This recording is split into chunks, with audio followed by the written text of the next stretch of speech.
Olá, a partir de agora você ouve o 11 em Ponto, podcast diário de notícias do site 011 News. Eu sou Rose Rocha e apresento a você um resumo dos principais assuntos que são destaques no Brasil e no mundo.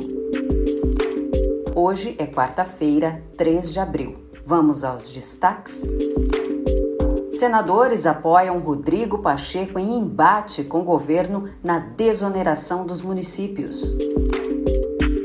Ditadura da Venezuela aprova lei antifascista que proíbe conservadorismo moral e neoliberalismo. 011 News.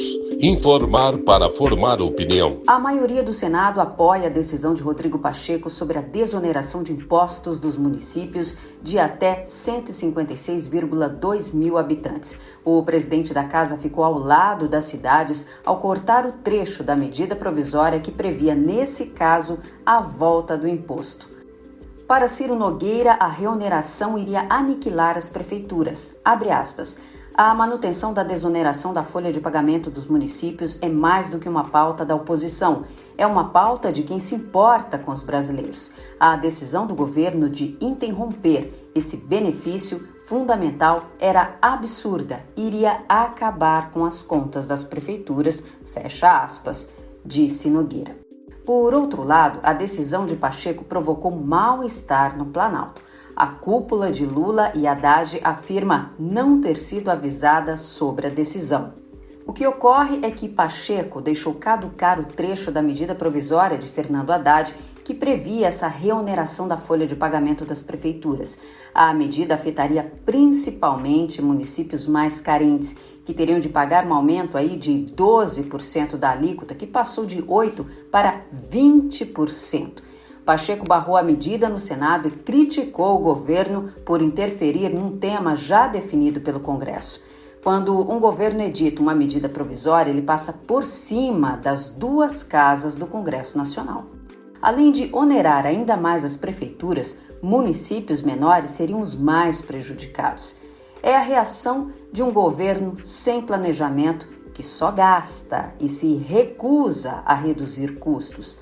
A meta do PT é impostos e mais impostos e que se dane o cidadão. É um modelo petista de governar. E a Venezuela aprova a lei antifascista que proíbe o conservadorismo moral e o neoliberalismo. Apesar de ser apresentado como uma medida para promover a convivência pacífica no país, o conteúdo do projeto de lei mostra que as intenções são de legalizar a perseguição, abandonando o método de razão de Estado, como tinha sido usado no passado. O projeto, denominado Lei contra o Fascismo, Neofascismo e expressões similares, apresentado pela vice-presidente Delcy Rodrigues, visa complementar a Lei contra o Ódio, aprovada em 2017, e abordar as ações de partidos e organizações que agiram com características fascistas nos últimos 25 anos.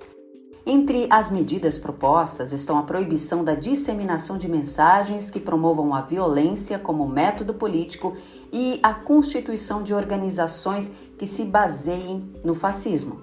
Delcy Rodrigues destacou que o projeto também inclui um capítulo especial para lidar com questões relacionadas às redes sociais, embora não tenha fornecido ainda detalhes específicos. Os chavistas definem, entre outras coisas, o conservadorismo e o neoliberalismo como formas de fascismo que serão perseguidas, assim como a misoginia, o chauvinismo, o racismo, entre outras fobias. Recentemente, Maduro anunciou a criação de uma comissão contra o fascismo e o neofascismo em resposta a protestos antigovernamentais ocorridos nos anos 2014, 2015 e 2017. A medida ocorre em meio a uma investigação da Corte Penal Internacional sobre supostos crimes de lesa humanidade cometidos na Venezuela desde abril de 2017. Recentemente, Maduro chamou de circo a preocupação internacional com a transparência nas eleições e disse que existe uma campanha contra o sistema eleitoral da Venezuela. Muitos jornalistas aqui no Brasil passaram a condenar as ações de Maduro, mas ainda passam pano para o que ocorre aqui no país. O PL 2630, que tenta a todo custo entrar na pauta do Congresso, tem a mesma finalidade, a de cercear o cidadão. com um órgão do governo que definirá o que é fake news e o que é discurso de ódio. Qualquer tipo de censura é condenável. Só faz parte de países atrasados com regimes ditatoriais. E certamente, censura e democracia não cabem na mesma sala. E por hoje é só. O 11 em Ponto fica por aqui. Essas e mais notícias você acompanha no site 011 News. Tenham todos uma ótima quarta-feira. Te espero amanhã. Até lá!